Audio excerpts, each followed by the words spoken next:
निमोणे येथे गुढीपाडव्याच्या निमित्त श्री नागेश्वराची भव्य यात्रा। शिरूर तालुक्यातील निमोणे येथील जागृत देवस्थान म्हणून ओळखले जाणारे ग्रामदैवत श्री नागेश्वर महाराजांचे सालाबादप्रमाणे याही वर्षी गुढीपाडव्याच्या शुभ मुहूर्तावर गुरुवार दिनांक 19 मार्च रोजी यात्रा आयोजित करण्यात आल्याची माहिती समितीचे अध्यक्ष श्री धनंजय यमराज काळे यांनी दिली। श्री नागेश्वर हे जागृत देवस्थान म्हणून ओळखले जाते। निमोणे व परिसरातील भाविक गुढीपाडव्याच्या दिवशी केलेला नवस फेडण्यासाठी मोठ्या संख्येने येत असतात।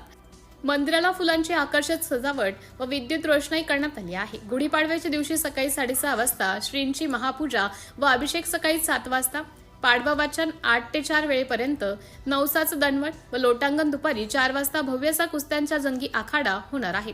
तर रात्री 9 वाजता मनोरंजनासाठी वसंतराव नांदवळकर सह रवींद्र पिंपळे लोकनाट्य तमाशा कार्यक्रम होऊन यात्रेची सांगता होणार आहे। सिटी इंडिया न्यूज साठी प्रतिनिधी मच्छिंद्र काळे, शिरूर।